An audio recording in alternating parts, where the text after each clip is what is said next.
แต่น่าเสียดายที่น้อยคนนักจะรู้และได้ใช้ประโยชน์ของความ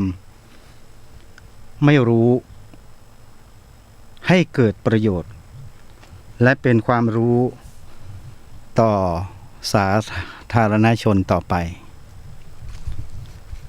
สวัสดีครับคุณผู้ฟังที่เคารพทุกท่านวันนี้รายการคุยกันวันเสาร์กับชีวินถิ่นไทยก็ได้กลับมาพบปะรับใช้คุณผู้ฟังทางสถานีวิทยุคลื่นพระพุทธศาสนาและวัฒนธรรมจังหวัดเชียงใหม่ FM ความถี่ 104.50 เมกะเฮิรตซ์ออกอากาศจากที่ตั้งณวัดฝายหินตำบลสุเทพอำเภอเมืองจังหวัดเชียงใหม่ส่งไปยังเครื่องรับส่งของคุณผู้ฟังทุกท่านที่รับฟังกันอยู่ในพื้นที่จังหวัดเชียงใหม่ก็ดีและก็ในพื้นที่จังหวัดใกล้เคียงก็ตามนะครับวันนี้คุยกันวันเสาร์กับชีวินถิ่นไทยกลับมาพบปะรับใช้คุณผู้ฟังอีกครั้งหนึ่งนะครับซึ่งเสาร์ที่ผ่านมานั้นก็เป็นภารกิจของทางสถานีนะครับในการที่จะใช้เวลาเพื่อการถ่ายทอดธรรมะข่าวสารทางพุทธศาสตร์เพื่อให้คุณผู้ฟังนั้นได้ติดตามได้รับฟังได้รับชมกันก็ดีนะครับเพื่อเป็นความรู้ในการเตือนสติเตือนตนให้ตั้งอยู่ในความดีงามแล้วก็ให้ตั้งอยู่ในความของการดำเนินชีวิตที่ไม่ประมาทนะครับก็ได้ยกเวลาให้กับทางสถานีไปก็วันนี้ก็เป็นอีกครั้งหนึ่งเป็นโอกาสที่ได้กลับมาทำหน้าที่นะครับวันนี้อาจจะใช้เวลานะครับในการเดินทางมาเข้ารายการวันนี้ค่อนข้างจะมีความ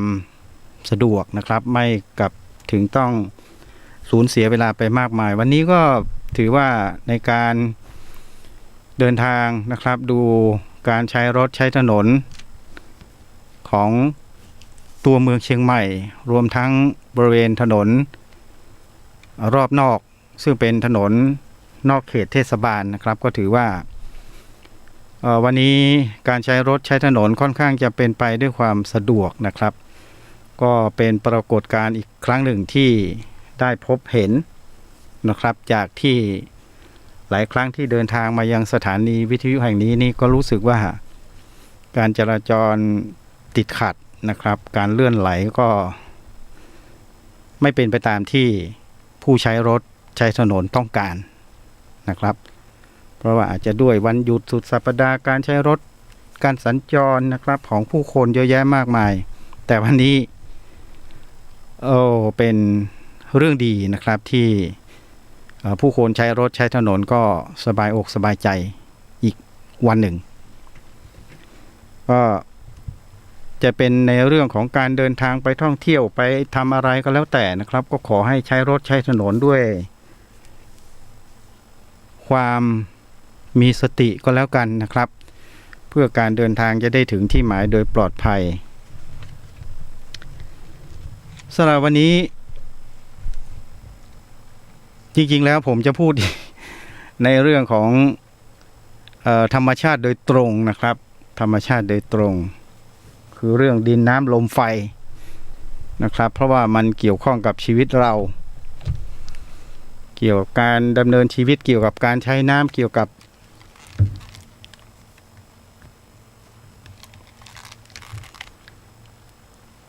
การดำเนินชีวิตการใช้น้ำนะครับการใช้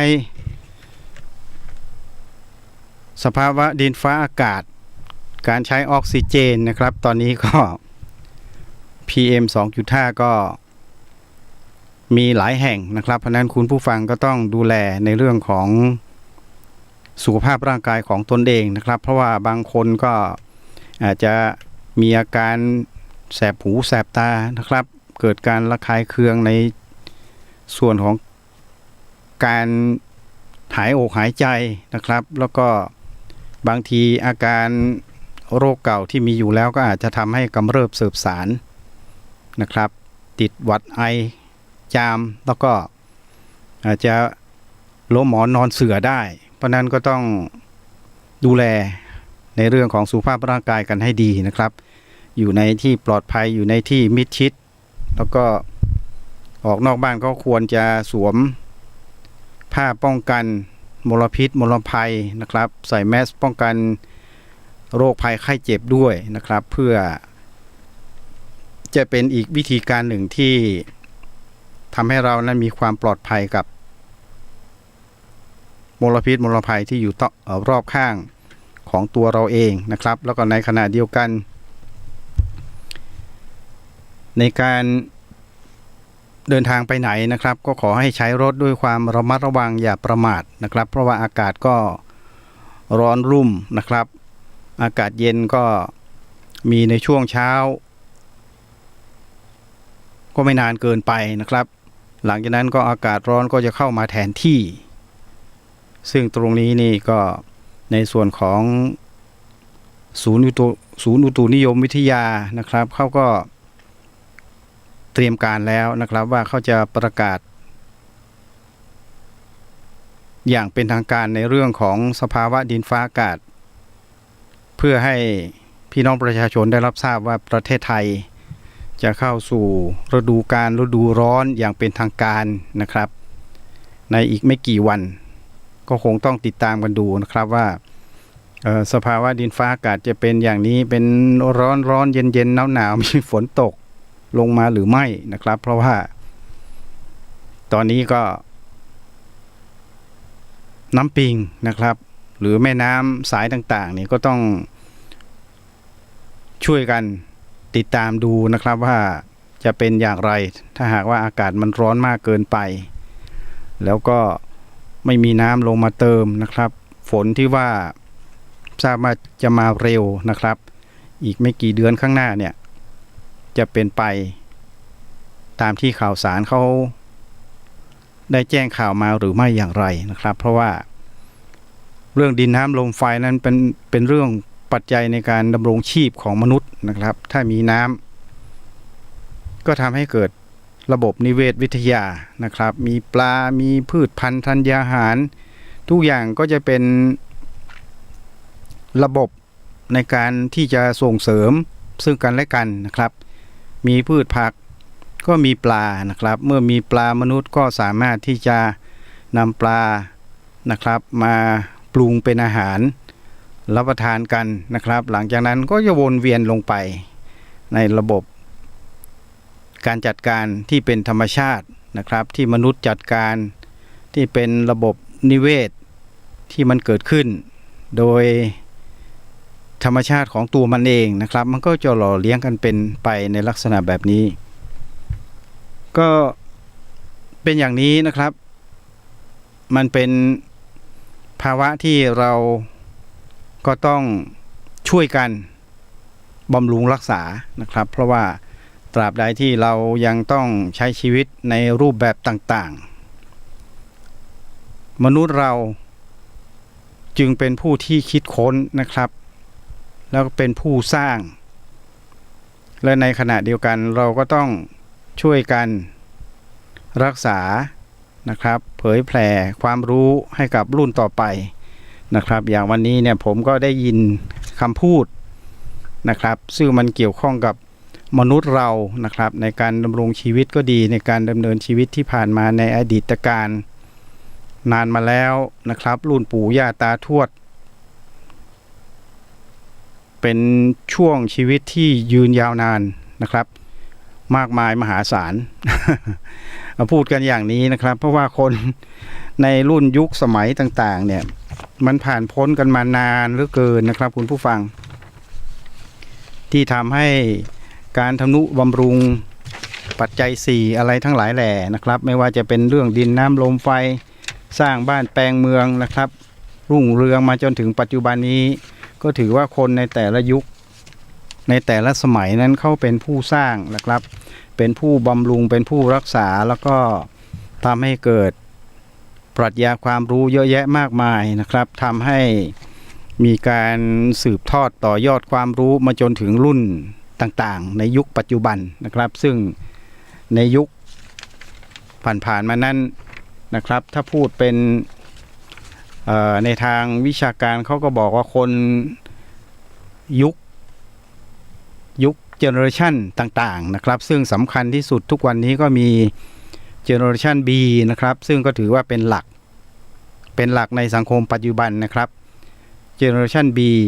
นอกนั้นเหนือขึ้นไปนะครับก็จะเป็นรุ่นปู่ย่าตาทวดนะครับถ้าเราจะมาไล่ยาวกันนะครับว่ามนุษย์เราเนี่ยมีความ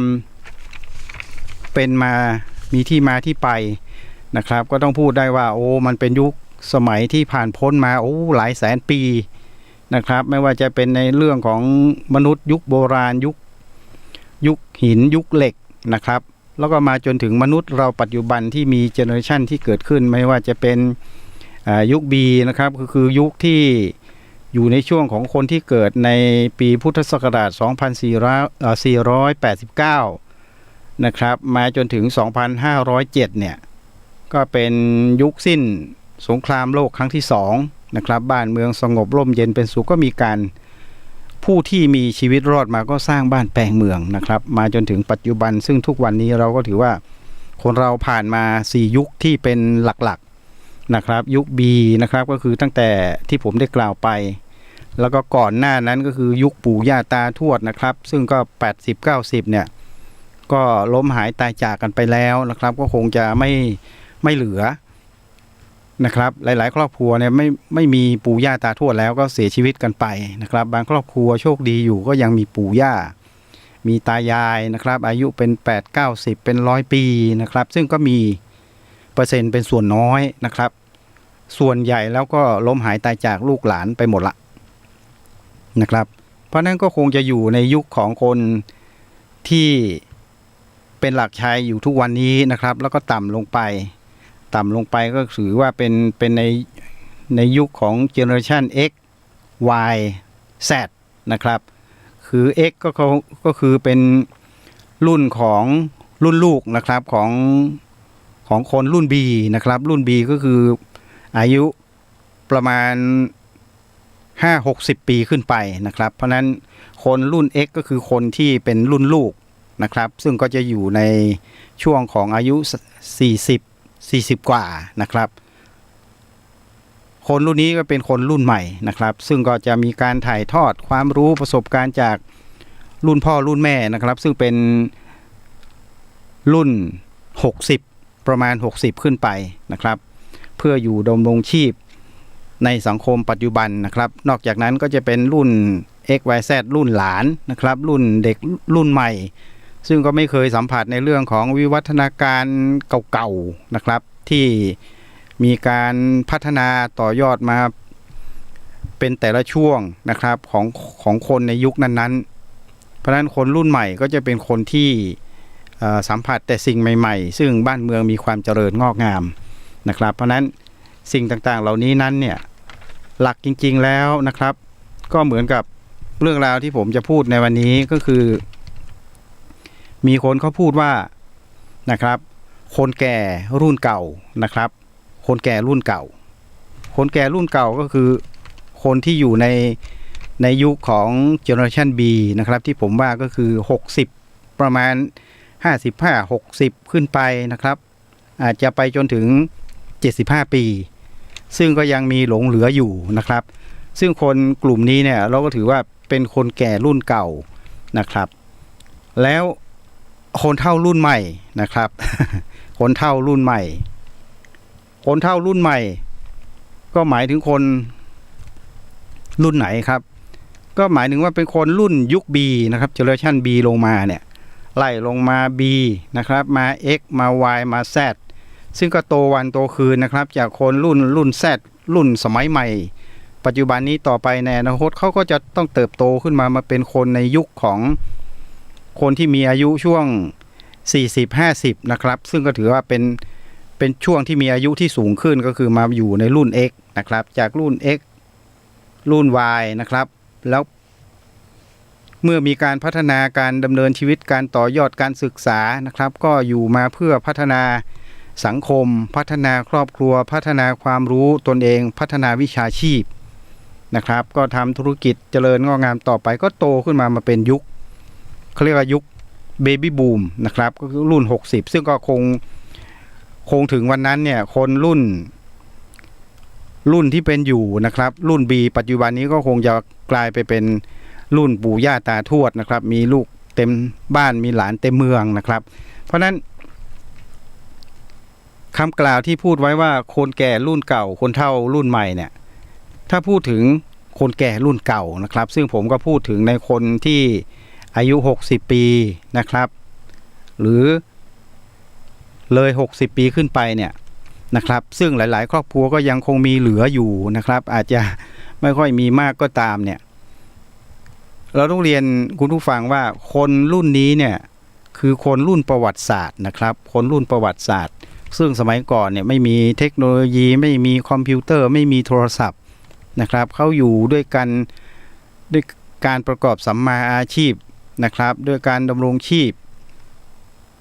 อยู่กับธรรมชาตินะครับอยู่กับทุ่งนานะครับป่าเขาลำเนาไพรมีวัวมีเกวียนนะครับมีการเรียนหนังสือตามวัดวาอารามนะครับสมัยก่อนอาจจะไม่มีตึกรามบ้านช่องไม่มีนะครับตึกรามบ้านช่องใหญ่โตเนี่ยเหมือนปัจจุบันนะครับอาจจะมีแค่เรือนไม้เสาสูงเมื่อก่อนนี่ป่าไม้มีเยอะใช่ไหมครับก็จะทำให้คนรุ่นสมัยรุ่นเก่าเนี่ยเขาก็ดำเนินชีวิตอยู่กับป่าเขาปลูกบ้านสร้างบ้านแปลงเมืองอยู่ทำไร่ทำสวนนะครับเข้าวัดปฏิบัติธรรมนะครับแล้วก็เมื่อมีการพัฒนาในเรื่องของความเป็นอยู่ที่ดีขึ้นนะครับเขาก็มีการดำเนินชีวิตมีการพัฒนาในเรื่องของที่อยู่อาศัยนะครับมีถนนหนทางนะครับมีฟืนไฟมีการพัฒนาในการใช้วัสดุอุปกรณ์ที่ดีขึ้นนะครับก็มีการเรียนรู้ในระดับการศึกษาที่ดีขึ้นเพราะฉะนั้นคนแก่รุ่นเก่าจึงเป็นบุคคลที่มีคุณค่านะครับมีคุณค่าเป็นหลักใช้ให้กับคนรุ่นใหม่ในยุคปัจจุบันที่เราดำเนินชีวิตกันอยู่ในสังคมปัจจุบันนี้นะครับเพราะฉะนั้นสิ่งที่ผมนำมาพูดตรงนี้เนี่ยก็อยากจะให้กำลังใจนะครับไปยังคนรุ่นเก่าคนแก่รุ่นเก่าที่ยังมีชีวิตอยู่นะครับรวมถึงคุณผู้ฟังที่อาจจะเป็นลูกหลานของคนยุคเก่าเนี่ยได้หันมานะครับใส่ใจให้กับคนกลุ่มนี้นะครับซึ่งในสังคมยังมีเยอะแยะมากมายนะครับซึ่งเขาเป็นผู้ทรงคุณค่าที่ลูกหลานควรที่จะมีความกตัญญูกตเวทิตานะครับรู้บุญคุณให้การดูแลนะครับเพราะว่าเขาบุคคลเหล่านี้นั้นคือคนที่สร้างประวัติศาสตร์สร้างบ้านแปลงเมืองนะครับทำให้เจริญรุ่งเรืองเป็นหลักในการสืบต่อยอดมาจนถึงยุคปัจจุบันที่เรากำลังจะพูดถึงนะครับนั่นก็คือคนเฒ่ายุคใหม่คนเฒ่ายุคใหม่ก็คือคนรุ่นเบบี้บูมอย่างที่ผมได้พูดไว้นะครับซึ่งก็โตมาจากรุ่น X รุ่น Y รุ่น30-40นะครับที่พัฒนาการศึกษาพัฒนาเทคโนโลยีพัฒนาความรู้พัฒนาอาชีพนะครับแต่ว่าในส่วนบางกลุ่มเนี่ยนะครับบางกลุ่มนี่อาจจะไม่ค่อยระลึกนึกถึงในเรื่องของประวัติศาสตร์นะครับไม่นึกถึงประวัติศาสตร์ไม่นึกถึงในส่วนของบรรพบุรุษที่เขาได้สร้างบ้านแปลงเมืองมาเนี่ยนะครับบางทีก็ไม่ใส่ใจก็คือเดินหน้าศึกษาหาความรู้ด้านเทคโนโลยี IT มีความรู้มีความมั่นอกมั่นใจเนี่ยอาจจะลืมในสิ่งตรงนี้ไปนะครับเพราะนั้นก็อยากจะฝากคุณผู้ฟังไว้ว่าการที่เราเดินมาเป็นหลายแสนปีมาจนถึงปัจจุบันนี้เนี่ย นะครับบ้านเมืองเจริญรุ่งเรืองมาถึงปัจจุบันนี้ก็อยากให้ทุกท่านที่เป็นคนยุคใหม่นะครับหรือว่าจะเป็นคนเฒ่ายุคใหม่ก็ดีเนี่ยอาจจะเป็นวัยผู้ดำเนินรายการก็ดีนะครับหรือว่าอาจจะอายุอ่อนกว่านะครับก็ขอให้ทบทวนให้เป็นหลักปักชัยให้กับคนรุ่นลูกรุ่นหลานนะครับได้มีความตระหนักมีความระลึกในเรื่องของโลกใหม่โลกเก่านะครับโลกเก่าก็คือโลกของความเป็นอยู่ที่เป็นประวัติศาสตร์นะครับเราควรศึกษานะครับความเป็นมาของสังคมเราความเป็นมาของประเทศชาติเรานะครับว่ามีความเป็นมาอย่างไรอย่างน้อยๆเนี่ยไม่ใช่ว่าเป็นการย้อนอดีตนะครับแต่ว่าให้เราไปทบทวนดูนะครับว่ามันมีสิ่งไหนที่เราได้ละเลยไปบ้างนะครับในเรื่องของสำนึกไม่ว่าจะเป็นในเรื่องของหลักการศาสนาก็ดีนะครับที่ทำให้สังคมนั้นมีความร่มเย็นเป็นสุขนะครับเพราะฉะนั้นหากว่าคนรุ่นใหม่นะครับไม่ลืมคนยุคเก่าเนี่ยและนำแบบอย่างที่ดีนะครับรูปแบบที่ดีในการดำเนินชีวิตที่ดีเนี่ยเราก็จะเป็นคนผู้สร้างคนรุ่นใหม่นะครับรุ่นลูกหลานเหลนหรืออะไรก็แล้วแต่นะครับให้เขามีรูปแบบในการดำเนินชีวิตที่ดีเนี่ยตรงนี้เป็นสิ่งสำคัญเป็นสิ่งจำเป็นนะครับที่เราอย่ามองข้ามนะครับว่าเราเนี่ยมีความเจริญพัฒนาในเรื่องของเทคโนโลยีนะครับสามารถเรียนรู้มีคอมพิวเตอร์อะไรก็แล้วแต่เนี่ยเรียนรู้ได้เยอะแยะมากมายกว่าคนรุ่นเก่านะครับแต่เราอย่าลืมว่าสิ่งที่เราเป็นอยู่ได้ทุกวันนี้เนี่ยก็คงต้องย้อนไปสู่คนยุคเก่านั่นแหละที่เป็นผู้สร้างให้เรามีชีวิตมาจนถึงปัจจุบันนี้นะครับถ้าหากว่าเราไม่หลงลืมนะครับเกินไปเนี่ยเราสามารถจะเอาอดีตที่เป็นประโยชน์มาใช้ให้เกิดประโยชน์ในสังคมปัจจุบันได้นะครับโดยนำรูปแบบโดยนำวิถี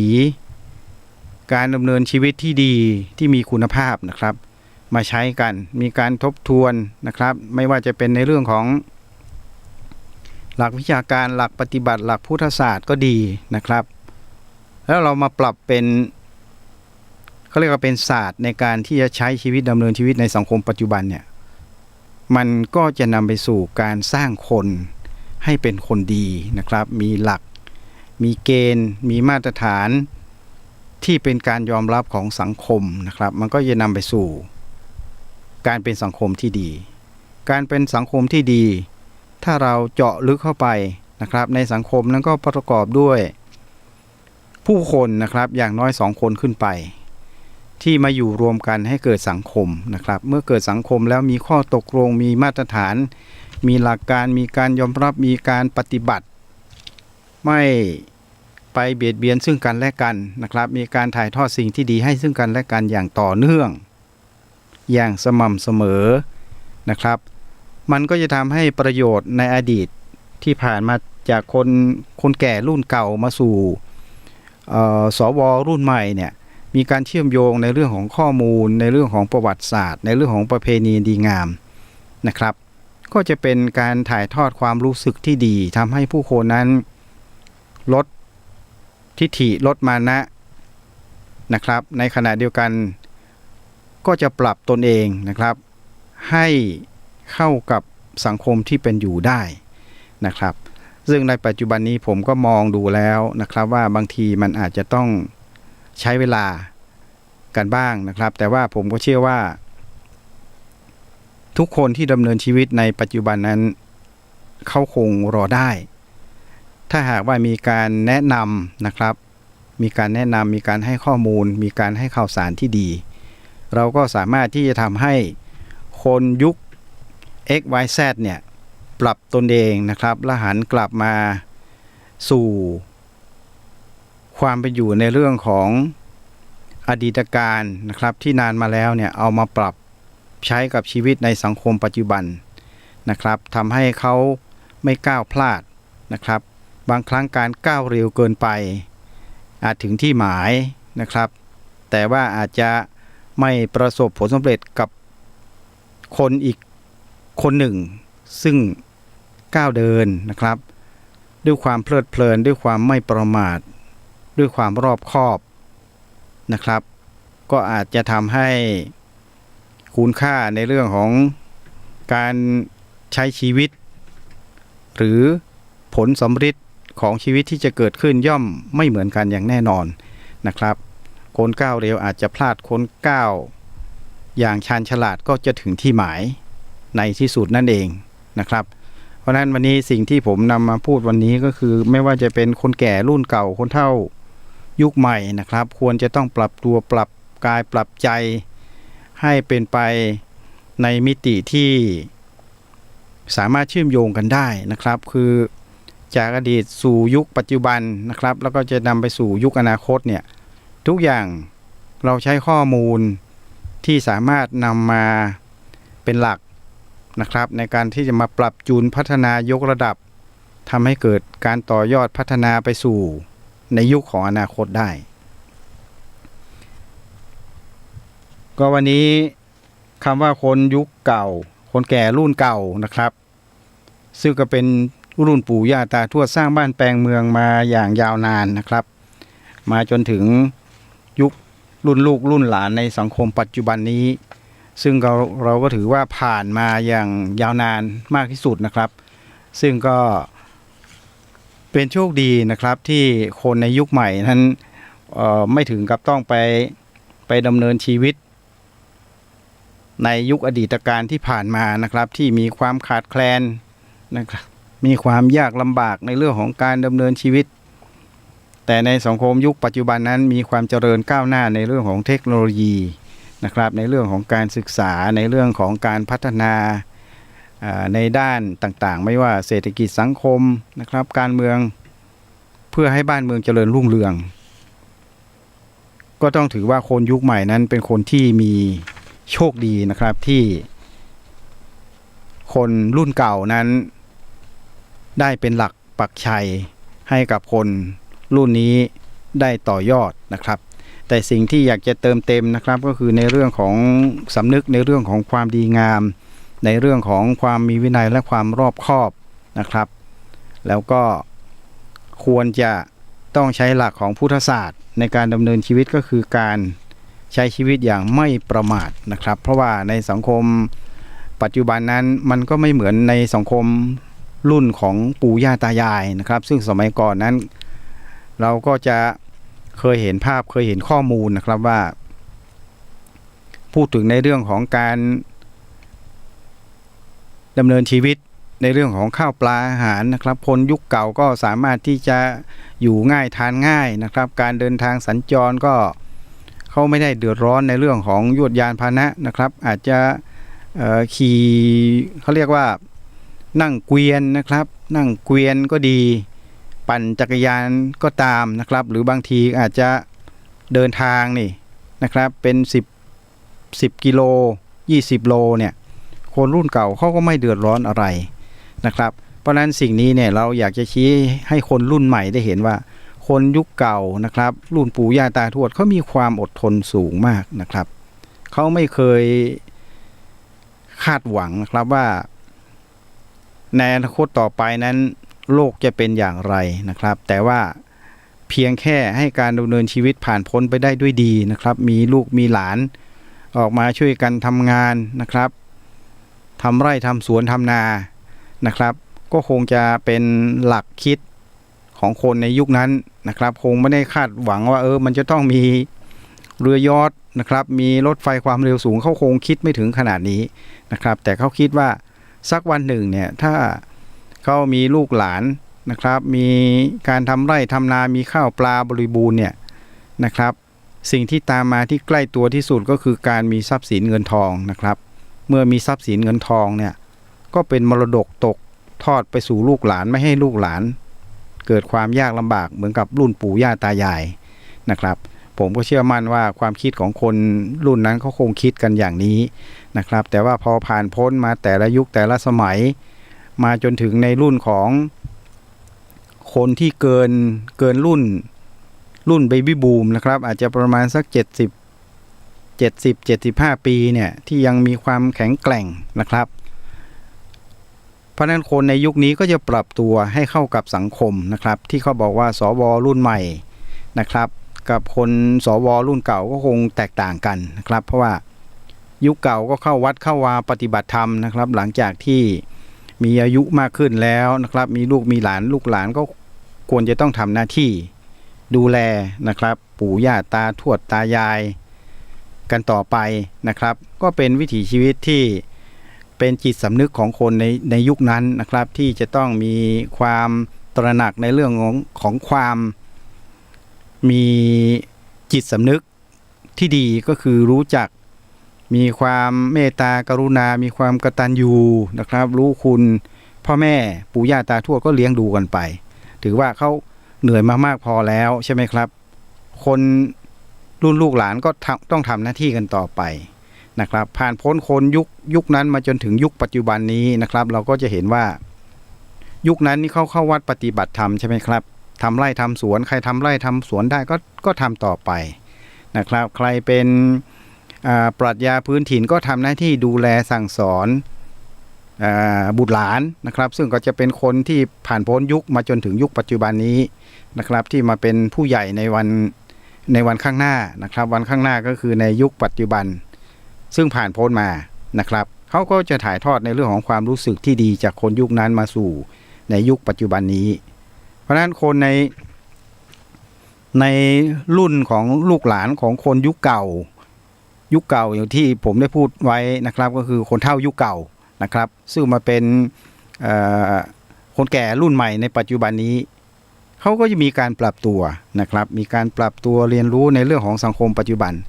เพราะฉะนั้นคุณผู้ฟังก็จะเห็นว่าคนแก่ในรุ่นปัจจุบันนี้ไม่ยอมแก่นะครับไม่ยอมแก่แม้จะเข้าวัดปฏิบัติธรรมก็ส่วนหนึ่งนะครับแต่บางส่วนก็ยังทำหน้าที่ในทางสังคมนะครับไม่ว่าจะบางท่านก็อาจจะไปทำงานทางสังคมทำงานจิตสาธารณะนะครับไปเป็นนักกีฬาวิ่งบางทีอายุ 8-90 ยังวิ่งมาราธอนได้นะครับมีการปรับตัวในเรื่องของการแต่งกายนะครับการแต่งกายเพื่อให้เข้ากับยุคให้เข้ากับสมัยให้เข้ากับลูกหลานหรือเด็กรุ่นใหม่นะครับมีความเป็นเฟรนด์เป็นเพื่อนกันที่ดีนะครับเพราะฉะนั้นคนแก่ยุคใหม่จึงปรับตัวนะครับที่เราจะบอกว่าดีกว่าคนยุคเก่าก็คงจะไม่ถึงขนาดนั้นก็คือปรับตัวได้ดีตามยุคตามสมัยนั่นเองนะครับเพราะว่าในสมัยรุ่นปู่ย่าตาทวดสมัยเมื่อถ้าหากนับเป็นระยะเวลาเนี่ยนะครับก็คงเป็นร้อยกว่าปีผ่านมาแล้วเนี่ยสมัยก่อนมันไม่มีนะครับในเรื่องของเทคโนโลยีทันสมัยยวดยานพาหนะความเร็วสูงอย่างเช่นปัจจุบันนะครับไม่มีรถมอเตอร์ไซค์เดินเท้านั่งเกวียนกันอย่างนี้นะครับเพราะฉะนั้นการปรับตัวของเขาก็คือตามยุคตามสมัย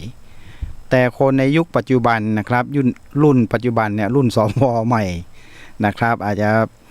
ประมาณผู้ดำเนินรายการเนี่ยนะครับก็ไม่ยอมแก่กันนะครับบางทีก็ไปเป็นอาจารย์สอนพิเศษ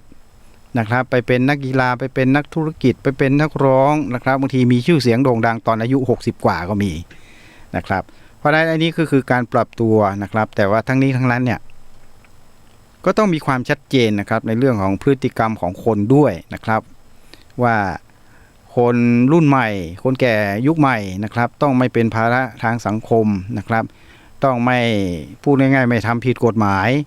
ก็ต้องเป็นแบบอย่างที่ดีให้กับลูกหลานนะครับลูกหลานก็คือคนในรุ่นอะไรรุ่น40กว่าก็คือรุ่น X Y Z นี่แหละรุ่น Z นี่คือทุกอย่างสมบูรณ์แบบละนะครับทุกอย่างสมบูรณ์แบบมีรถลาวาศอกนะครับเงินทองพ่อแม่ให้ใช้จ่ายบางทีก็มีอะไร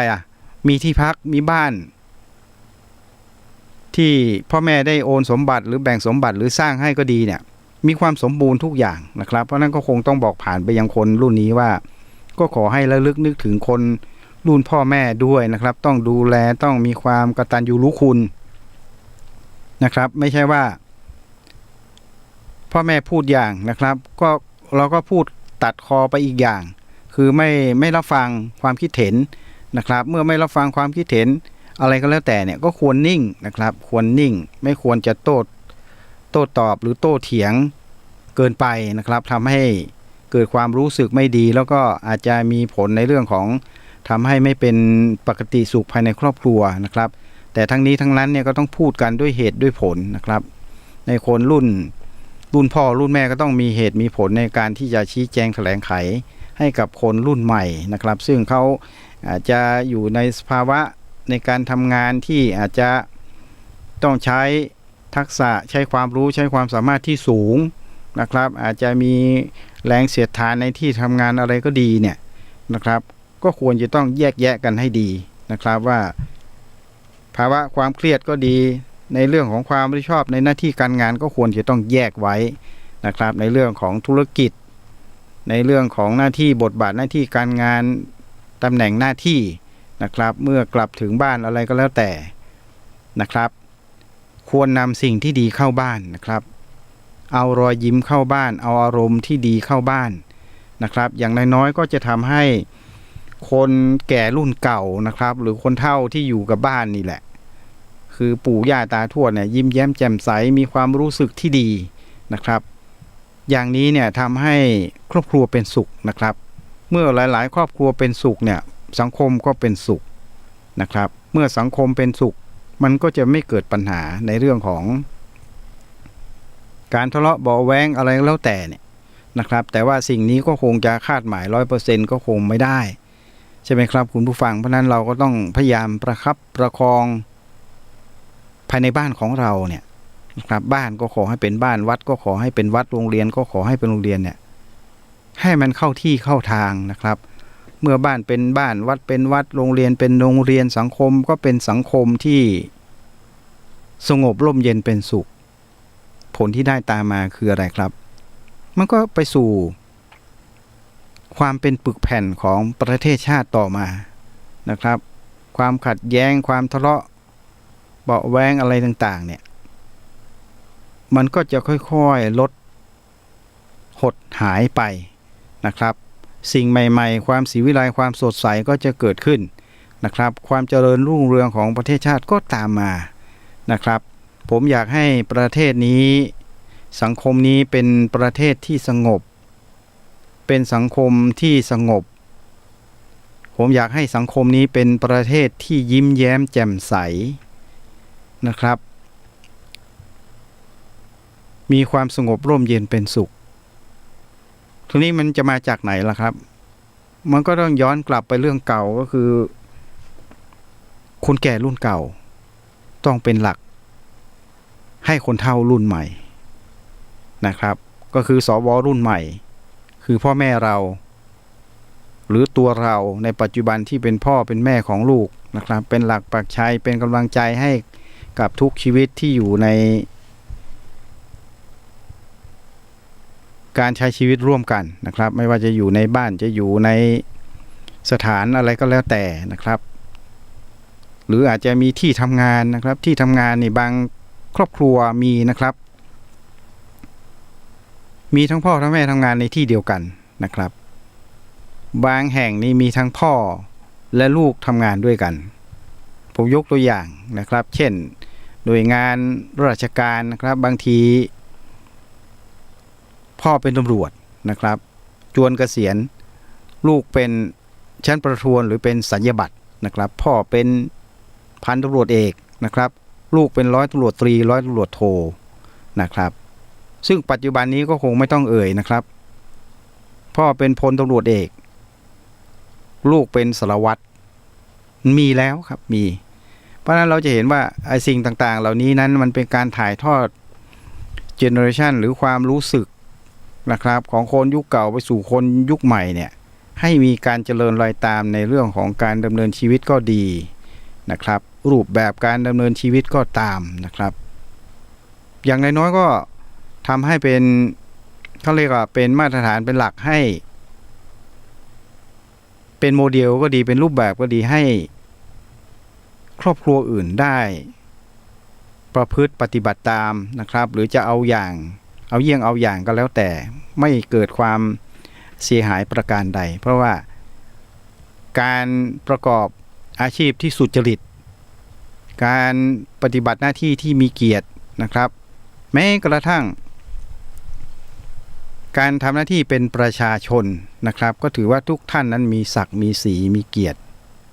ที่ดีงามนะครับการที่จะประกาศเกียรติคุณให้กับตนเองนั้นไม่จำเป็นต้อง ทำป้ายไม่จำเป็นต้องมีลายลักษณ์อักษรนะครับแค่เราอยู่ในสังคมอย่างปกติสุขนะครับแล้วใช้ชีวิตให้เกิดประโยชน์ต่อตนเองและครอบครัวแล้วยังอุทิศเวลาให้กับสังคมนั้นท่านก็ได้รับประกาศเกียรติคุณแล้วนะครับว่าท่านสามารถอยู่กับสังคมได้นะครับท่านสามารถอยู่กับสังคมได้เป็นอย่างดีนะครับแต่ทั้งนี้ทั้งนั้นเนี่ยก็ต้องย้อนกลับไปว่าใครสร้างชีวิตใครให้ชีวิตเรามานะครับก็คือปู่ย่าตาทวดนั่นเองพ่อแม่ของเรานั่นเองนะครับเพราะนั้นเมื่อเดินมาสู่จุดหนึ่งแล้วนะครับถ้าเราทบทวนแล้วเราสามารถได้ข้อคิดหรือวิถีชีวิตที่ดีนะครับเราเอานำมาปรับใช้แล้วเราก็สามารถที่จะเป็นหลักเป็นรูปแบบให้กับรุ่นลูกรุ่นหลานนะครับก็ถือว่าเราได้สร้างประโยชน์ให้กับชีวิตและครอบครัวนะครับแล้วก็แน่นอนนะครับประโยชน์ในวันข้างหน้านั้นก็คือประโยชน์ของสังคมเพราะว่าทุกคนนั้นเมื่อเป็นคนที่มีจิตสำนึกมีการใช้ชีวิตมีคุณภาพชีวิตที่ดีเขาสามารถที่จะเป็นผลผลิตให้กับสังคมและประเทศชาติต่อไปนะครับเพราะฉะนั้นวันนี้เนี่ยสิ่งที่นำมาพูดในวันนี้นะครับแม้ว่าไม่เป็นเชิงหลักวิชาการอย่างชัดแจ้งแดงแจ๋ก็ดีนะครับพูดกันแบบเรียบง่ายจากการสัมผัสจากการที่ได้ฟังมาเนี่ยจากการที่ได้พบเห็นก็ดีนะครับมันเป็นวิถีชีวิตจริงที่มนุษย์เราสามารถทำได้นะครับโดยอาศัยหลักความเป็นจริงของชีวิตในเรื่องของหลักของธรรมชาติของความเป็นอยู่พื้นฐานนะครับซึ่งมันผ่านพ้นมานานแสนนานนะครับมาจนถึงปัจจุบันนี้เราก็ยังเห็นว่าวิถีชีวิตแบบที่เป็นธรรมชาติที่เป็นจริงนั้นมันนิรันดร์กาลนะครับคุณผู้ฟังมันนิรันดร์กาลผมยกตัวอย่างนะครับคุณผู้ฟังในปัจจุบันนี้นะครับกับคนอีกท่านหนึ่งนะครับที่อยู่ในยุคอดีตเนี่ยนะครับคนคนนั้นเข้าปลูกกระท่อมนะครับไม้ไผ่กระท่อมหลังนั้นอยู่บนพื้นที่ไม่กว้างใหญ่มากมายอะไรนักนะครับพื้นที่แห่งนั้นมีลำธารนะครับมีต้นไม้มีใบหญ้ามีทุ่งนานะครับแล้วนานๆทีเย็นๆก็อาจจะมีฝูงนกนะครับบินมาในทุ่งนามาบินเพื่อจับปลานะครับส่วนในสวนของคนท่านนั้นบุคคลท่านนั้นก็มีอาจจะมีบ่อปลานะครับมีต้นมะม่วงมีต้นกล้วยต้นมะละกอนะครับ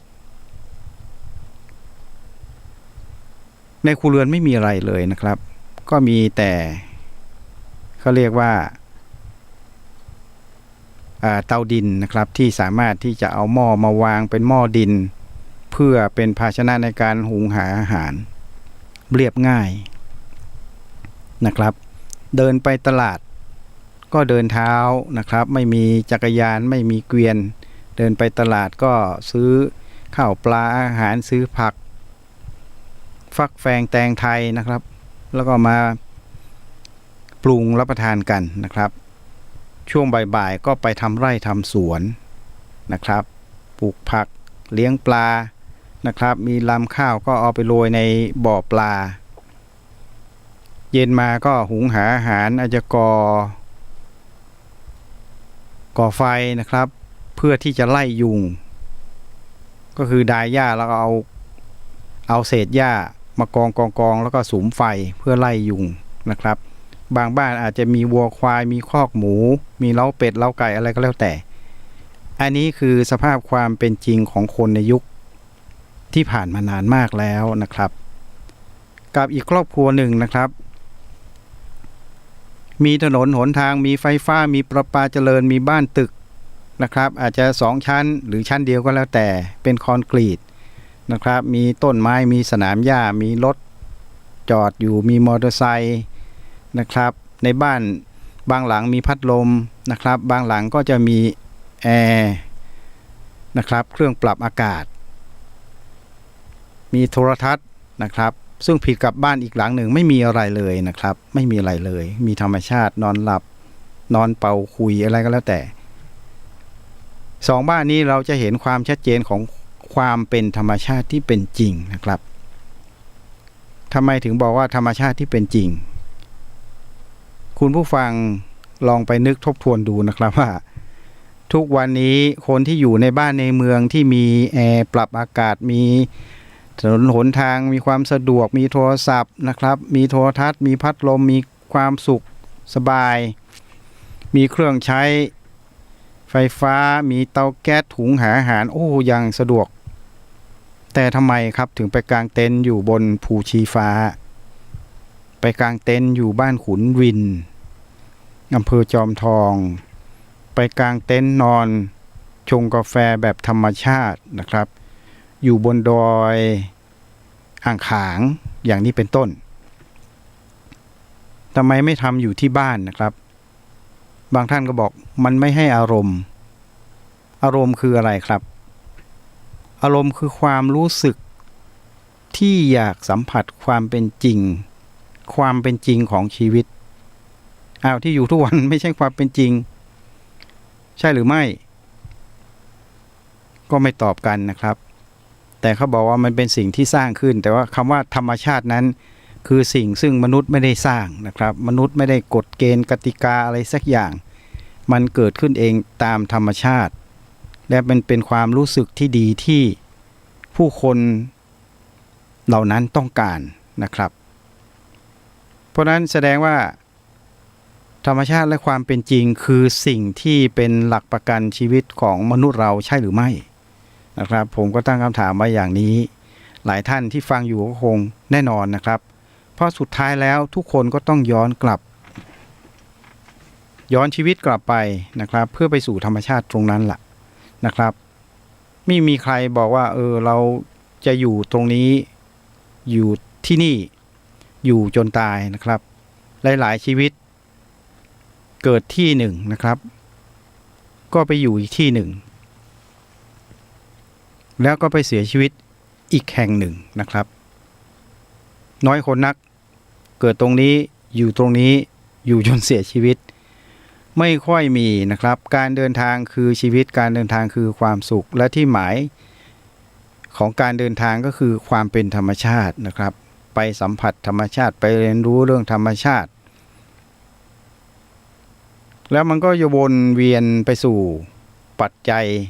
ที่ได้กล่าวไปในเรื่องของสภาวะของอากาศดินน้ำลมไฟนะครับคือปัจจัยของมนุษย์ที่เราต้องการเพราะฉะนั้นผมพูดมาถึงตรงนี้เนี่ยก็อยากจะให้ทุกท่านที่ฟังรายการคุยกันวันเสาร์กับชีวินถิ่นไทยในวันนี้ลองหายใจลึกๆหายใจยาวๆนะครับคนรุ่นปู่ย่าตาทวดคนรุ่นสวรุ่นใหม่ก็ดีนะครับรุ่นลูกรุ่นหลานก็ตามได้หายใจให้ยาวๆนะครับแล้วหลับตาลองระลึก